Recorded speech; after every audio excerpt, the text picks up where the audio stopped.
Pela misericórdia e graça do Senhor, estamos aqui novamente para abrir o coração para o Senhor e permitir que Ele fale para dentro de cada um de nós. A última mensagem que o irmão compartilhou, ele falou sobre a inclusividade de Deus. Deus é maravilhoso, irmãos. Deus quer que todo homem seja salvo e chegue a pleno conhecimento da verdade. É isso que Deus deseja para cada um de nós, para todos os homens. Esse é o desejo do coração. Não importa se ele é grego, se ele é judeu, não importa a raça, cor, credo, o Senhor deseja que todo homem seja salvo. Mas, infelizmente, houve um percurso nessa história divina, eterna, e o Senhor teve que intervir, porque o pecado entrou no homem. Mas Deus ainda continua desejando que todo homem seja salvo e chegue ao pleno conhecimento da verdade. Esse é o nosso Deus. Ele é inclusivo. Ele inclui a todos. Basta querermos. Mas também, Deus é justo. Em determinado tempo, essa inclusividade ela vai ter um fim. Porque todas as coisas passam. O tempo passa. Hoje é dia de salvação, de graça, de misericórdia. Mas o Senhor também precisa fazer a sua justiça. E ele fala lá em Tiago, no capítulo 4, versículo 14, 13 e 14, ele fala assim: atendei agora vós, que dizeis, hoje ou amanhã iremos para a cidade tal e lá passaremos um ano e negociaremos e teremos lucros. Vós não sabeis o que sucederá amanhã. Que é a vossa vida? Sois apenas como neblina que aparece por um instante e logo se dissipa. Irmãos, Deus é eterno, mas hoje nós não somos eternos. Um dia tudo isso vai passar.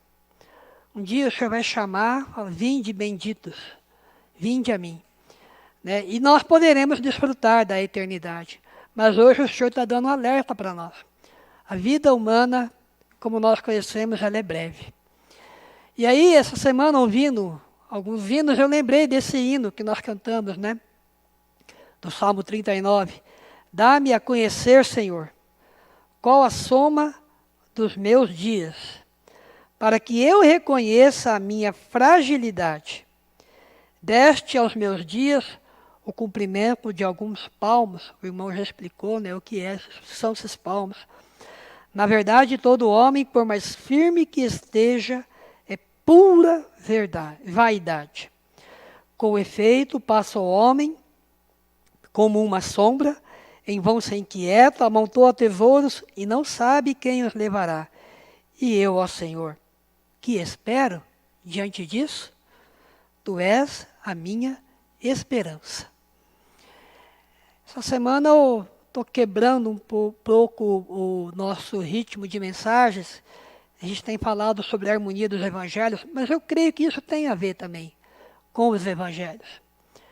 Porque o Senhor está anunciando as boas novas para nós através de todos os livros. E o livro de Salmos, ele tem muitas mensagens, anunciando o Senhor, anunciando a obra do Senhor, anunciando a vontade do Senhor. E aí eu me ative a esse salmo por causa do hino que nós cantamos, né? Fazendo um breve histórico com relação ao livro de Salmos, Salmos é uma coleção de diversos cânticos, diversas poesias feitas no passado. Elas eram usadas tanto para culto, né, da congregação, mas também para devoção particular. Os autores são vários. O que mais escreveu o livro de Salmos foi Davi. Mas também a gente tem Moisés, Asaf, que era um levita, Emã, que é neto do profeta Samuel, que também era levita, os filhos de Corá, Salomão, outro neto de Judá, Etã, e Gedutom, que também era um levita. E tem alguns salmos que eles não têm fonte conhecida, eles são chamados de salmos órfãos. É uma coleção de livros. Ele foi escrito entre o ano 1000 e o ano 300, antes de Cristo. Então foram 700 anos escrevendo. Começou lá no Êxodo, logo no Êxodo, e foi concluído ali na época da restauração do templo, quando o povo saiu do exílio babilônico e voltou para Jerusalém. O que me chama a atenção dos Salmos é o conteúdo. O conteúdo dos Salmos, ele é um texto poético, tem um caráter melancólico às vezes, lírico, lamentações, orações pessoais e patrióticas, petições, meditações, instruções, também antífonas históricas. Sabe o que é isso, irmãos? Quando se coloca o vocábulo ó na frente. Ó Deus, ó Senhor, ó Divino, ó Eterno. Isso é uma antífona. E também, o que me chamou mais a atenção são tributos em acróstico. A escrita era feita em tributos em acróstico. Como é isso? Os versos são escritos nas horizontais. Mas o começo de cada verso é precedido por uma letra, das 22 do alfabeto hebraico. E essas 22 letras, após os versos estarem completos, formam uma palavra. Ou uma mensagem. Para que isso? Para que se tornasse mais fácil, quem estivesse lendo aquele salmo pudesse decorar o salmo. Uma palavra-chave para decorar todos os versículos. Que nem na escola, quando a gente estuda e tem uma palavra ou uma musiquinha para lembrar daquela fórmula matemática, a ideia é essa. Né? Os salmos eram escritos dessa maneira para que quem lesse pudesse conseguir decorar aquilo. Por quê? Por causa da importância daquilo que estava sendo escrito. Nem todos os salmos têm esse caráter acróstico. São 9, na verdade. O Salmo 9, o 10, o 25, o 34, o 37, o 111, o 112, o 119 e o 145. Os salmos, além da beleza poética deles, que eles foram escritos, eles mostram a habilidade de quem escreveu, mas a função principal desses acrósticos, como eu já falei, era tornar conhecido na memória de todos. Quando você fecha um capítulo do Salmo e você quer enfatizar aquilo que foi escrito, então eles escrevem dessa maneira. E um exemplo é o Salmo 145, dos Salmos acrósticos. Ele fala, o 145, vou ler o verso 3, 4 e 13. Grande é o Senhor e muito digno de ser louvado. A sua grandeza é insondável. Uma geração louvará outra geração, e as tuas obras, e anunciará os teus poderosos feitos. O 13, o teu reino é o de todos os séculos, e o teu domínio subsiste por todas as gerações. No que ele quis chamar a atenção aqui, irmãos? Verso 4. Uma geração louvará outra geração por tuas obras. Esse salmo ele mostra a nossa responsabilidade de passar adiante para os nossos filhos, para os amigos, para as gerações futuras, o conhecimento sobre Deus, os seus feitos, seu agir na história do homem, na terra, e fazer lembrar as próximas gerações. O povo, naquela época, se reunia para ouvir a palavra. Lembra, os irmãos, quando o povo se reunia e o profeta falava, às vezes, na frente do templo, lia as cartas? Por quê? Porque, se você trazer para hoje, tem uma frase que eu achei muito interessante, pesquisando sobre isso, que ela fala assim: qualquer avivamento está a uma geração de ser perdida. Da mesma maneira, qualquer apostasia e afastamento de Deus, também está a uma geração de ser completamente revertida. Os irmãos lembram de reis? Entrava um rei, ele buscava o Senhor, buscava a palavra, levava o povo a se arrepender, o povo crescia em graça e sabedoria, o povo era abençoado por Deus. Mudava o rei, esse rei não buscava o Senhor, o povo caía em tentação, caía em pecado, se afastava de Deus e acabava sendo punido por isso. A mensagem aqui nesse salmo, ele está dizendo que nós precisamos contar para as gerações vindouras o que Deus vem fazendo no nosso meio, na nossa vida, no trabalho, no ministério. Os irmãos lembram de Provérbios 2, 6? Ensina a criança o caminho que deve andar, vale para nós também.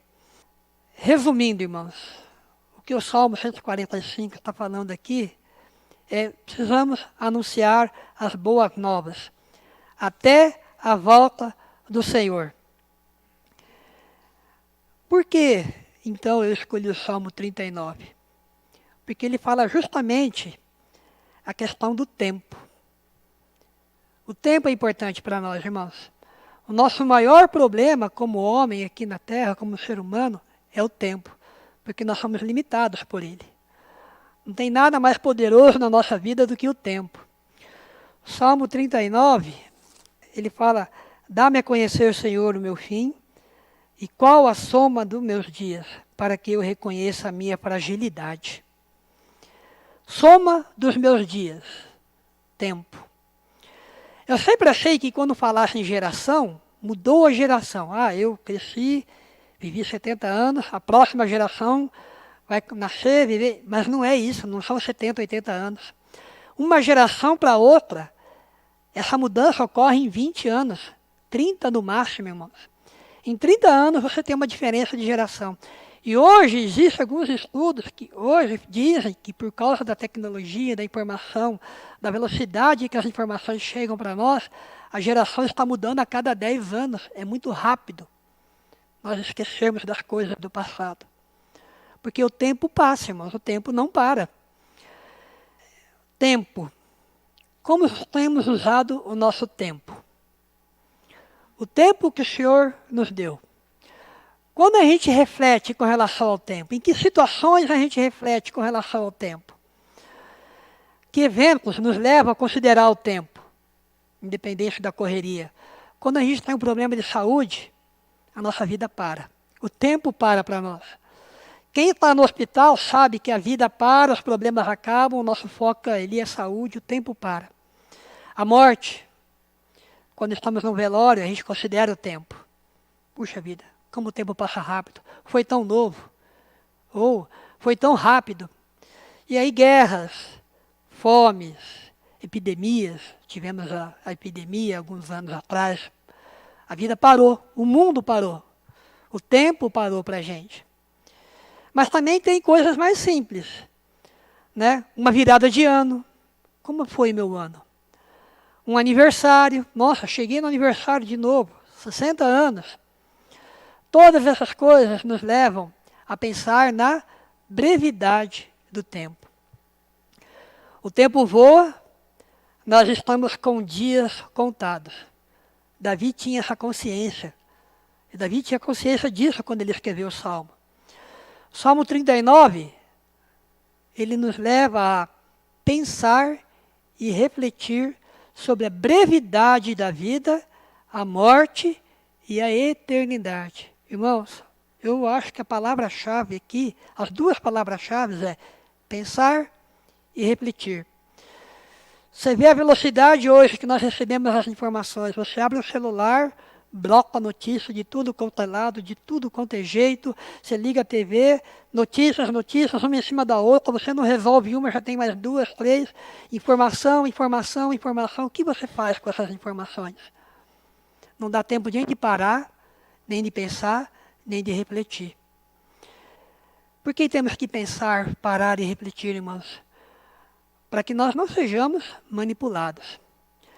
A natureza humana que está dentro de nós, aquela natureza que caiu lá no Jardim do Éden, ela não gosta de refletir, ela não gosta de pensar, ela não gosta de arrazoar, E ela é avessa às coisas espirituais. Quando nós pensamos, nós conseguimos pensar nas coisas espirituais. Lá em 1 Coríntios, capítulo 2, versos 14 e 15. Ora, o homem natural não aceita as coisas do Espírito de Deus, porque eles são loucura. E não pode entendê-las, porque elas se discernem espiritualmente. Porém, o homem espiritual julga todas as coisas, mas ele mesmo não é julgado por ninguém. Mas o homem natural não aceita as coisas do Espírito de Deus. Nós em nós mesmos não pensamos nas coisas de Deus. Nós em nós mesmos não raciocinamos. Nós somos apenas levados pelo mundo, pela corrente da vida.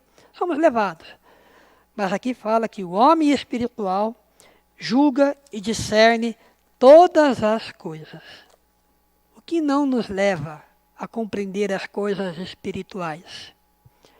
A falta de vontade de pensar, a incapacidade da natureza humana de compreender coisas espirituais, o inimigo de Deus e os seus comparsas que odeiam quando nos veem pensando no sentido da vida, onde vamos passar a eternidade, o mundo, a carne, tudo isso conspira para manter a gente ocupado, entretido, distraído, nos divertindo. Quando argumentamos, quando raciocinamos, quando pensamos, Deus está presente na nossa vida. Eu argumento, o argumento me leva a arrazoar, o arrazoamento me leva a descobrir a verdade, e quando eu conheço a verdade me liberta do mundo. Mas o mundo não quer isso. A natureza humana está programada para viver experiências rápidas, intensas, na vida carnal, para aproveitar as coisas, entretenimento, banalidades, imediatismo, diversão.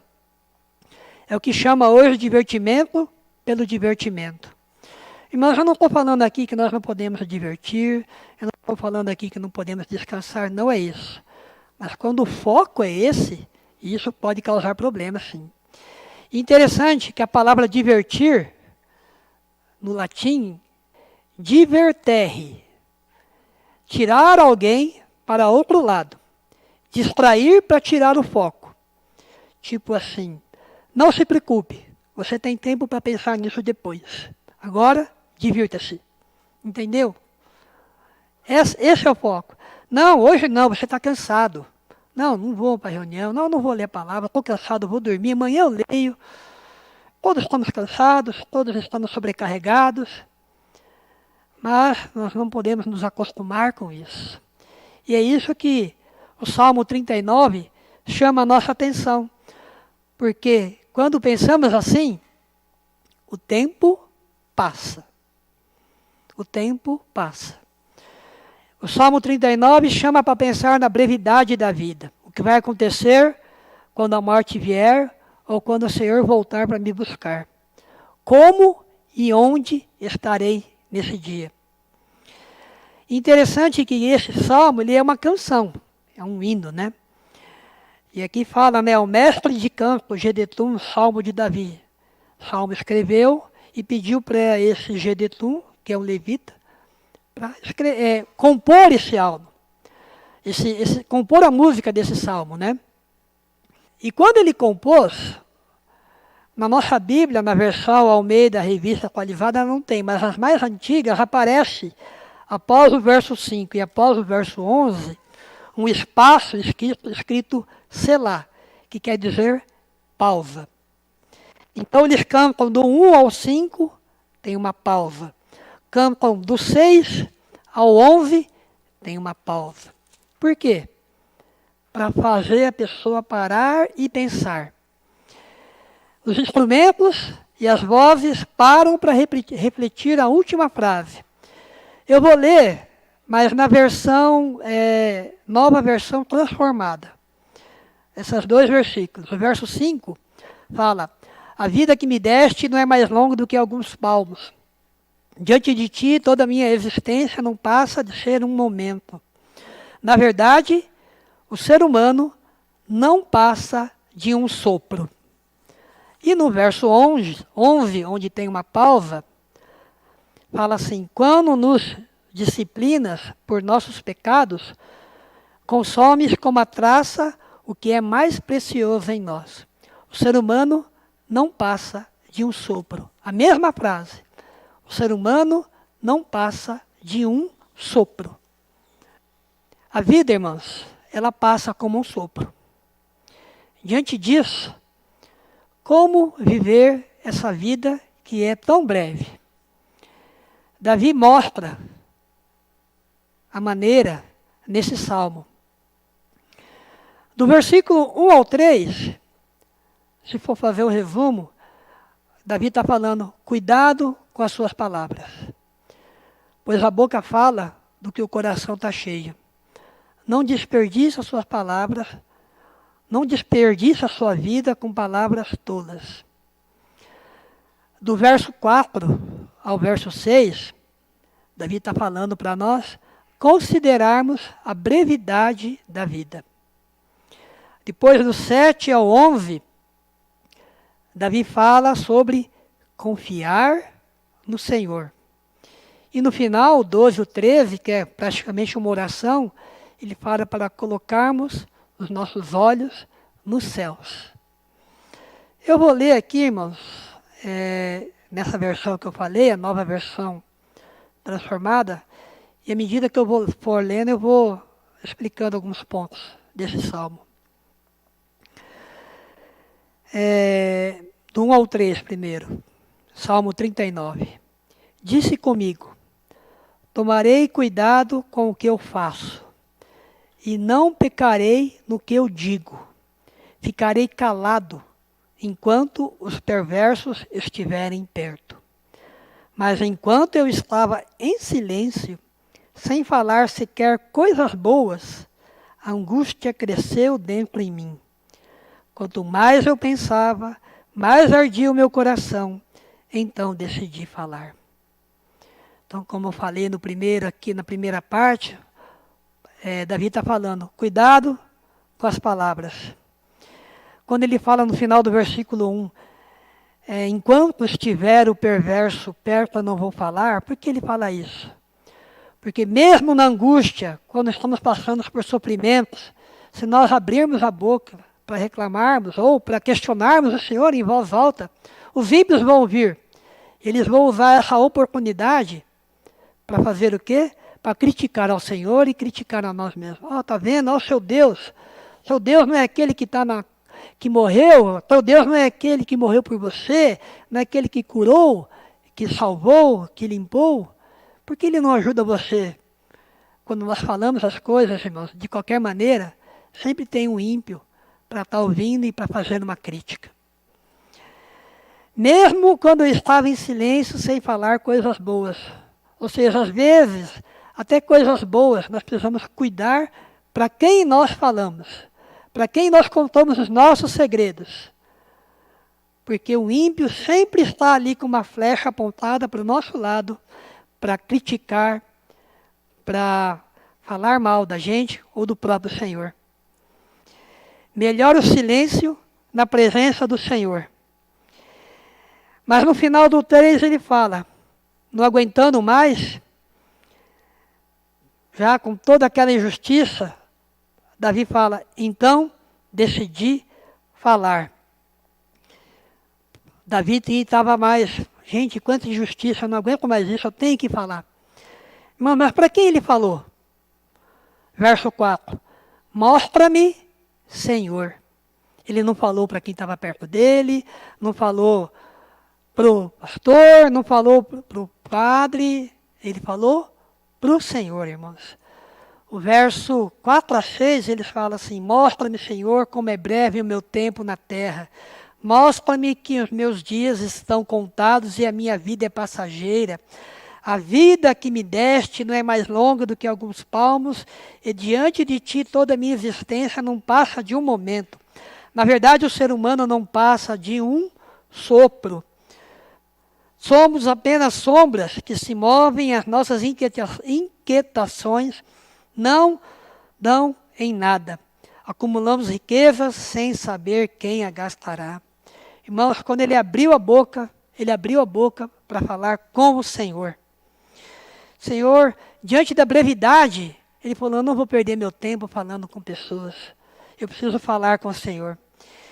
Diante da brevidade, a justiça, ela vai ser feita logo. E diante da brevidade, eu tenho que perceber que a minha vida é curta.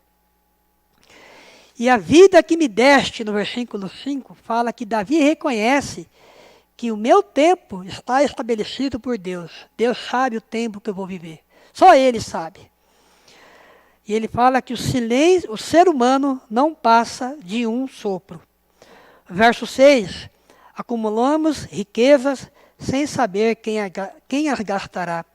Lá em Lucas, capítulo 12, do 15 a 20, fala daquele homem que pegou seus bens, suas colheitas, aumentou celeiros, guardou para si, acumulou e falou, bom, agora eu posso viver regaladamente. E o Senhor fala, louco, essa noite eu vou te tomar. Mas a vida e o tempo não pertencem a gente. Não pertencem a gente. Precisamos considerar a brevidade da nossa vida. Verso 7 fala, agora, Senhor, o que devo esperar? És a minha esperança. Livra-me da minha rebeldia e não permita que os tolos zombem de mim. Porque estou calado e não direi uma só palavra, pois a minha punição vem de ti. Aqui ele está falando de tribulações, de sofrimentos. Irmãos, por que Deus permite sofrimentos? Por que Ele nos conduz pelo vale do sofrimento, pelo vale da sombra da morte? Davi fala, irmãos, é para destruir um a um cada ídolo que tem no nosso coração. Esse é o motivo. Nós podemos ter atitudes boas, mas dentro do nosso coração não reside bem nenhum. E esses ídolos precisam ser substituídos um a um pela vida de Deus. E interessante aqui que Davi não culpa os outros pelas suas dificuldades, pelos seus pecados, pelos seus tropeços. Davi não culpa os zombadores por zombarem a ele. Davi reconhece que ele é pecador. Então, irmãos, não adianta nós procurarmos um culpado para os nossos problemas. Nós temos os nossos problemas por causa de nós mesmos, por causa do pecado que está dentro de nós. Ele fala, estou calado, não direi uma só palavra, pois a minha punição vem de ti. O que é essa punição? Deus quer tratar em mim. Deus quer me purificar. Por isso, Davi fala, não vou lamentar, não vou reclamar, não vou criticar, não vou me comparar com outras pessoas, mas eu vou me calar diante do Senhor, porque sei que o Senhor está tratando de mim. Essa foi a postura de Davi, irmãos. Verso 10. Mas, por favor, pare de me castigar. Os golpes de tua mão me reduzem a nada. Davi está dizendo que, Senhor, dói muito ser disciplinado. Só peço para que essas doses sejam menores, pois dói muito. Irmãos, dói sim ser disciplinado pelo Senhor. Mas, qual é o coração de Davi? Não reclamar para as pessoas, nem para a esposa, nem para os filhos. O que ele ensina aqui? Vai diante do Senhor, ore, clame ao Senhor, se derrame diante do Senhor. Verso 12. É isso. E ele conclui o salmo com essa oração. Ouve minha oração, Senhor. Escuta meus clamores por socorro. Não ignore minhas lágrimas, pois sou estrangeiro diante de ti. Um viajante que está só de passagem, como eram os meus antepassados. Ele fala que é um estrangeiro. Nós somos inquilinos nessa terra, irmãos. Nossa terra, nossa verdadeira terra não é aqui. Mas ele fala para nós olharmos para o céu. Desvia de mim o olhar para que eu volte a sorrir, antes que eu vá e deixe de existir. Então, se a gente for fazer um resumo desse salmo, primeiro, cuide das suas palavras. Cuida de que você fala e para quem você fala. Considere a brevidade da vida, ou seja, não perca tempo com coisas que não nos levar a nada. As gerações passam rápido, irmãos. 20, 30 anos passa uma geração. A terceira, confie no Senhor diante dos sofrimentos, diante das disciplinas. O hino 55, que nós cantamos, ele fala: não prometeu Deus céu sempre azul, nem mar de rosas, brisas do sul, sol sem chuva, riso sem dor, gozo sem choro, paz sem labor. A outra estrofe: não prometeu não vermos jamais vis tentações e lutas viais, tampouco disse não haverá muitos encargos, lidas, pesar. E a 3, não prometeu trilhar a amplidão, jornada fácil sem direção. Não haver montes para galgar e rios rochosos para cruzar. Mas o que ele promete na palavra, irmãos? Descanso em meio ao labor. Luz para a senda, diário vigor, amor infindo e compaixão. Coloque, a quarta parte, coloque seus olhos nos céus. Eu queria concluir, irmãos, com Mateus 11, 28. Aqui está o convite do Senhor.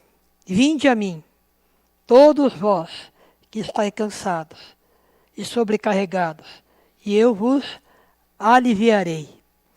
Tomai sobre vós o meu jugo e aprendei de mim, porque eu sou manso e humilde de coração, e achareis descanso para a vossa alma, porque o meu jugo é suave e o meu fardo é leve.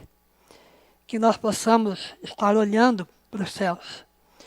Enquanto nós estivermos aqui na brevidade da nossa vida, nos nossos poucos 60, 70, 80 anos, nós possamos estar olhando para o céu, para que o Senhor possa trazer para nós alívio, conforto e possamos chegar até o fim da carreira, até o Senhor voltar ou até o Senhor nos recolher para Ele.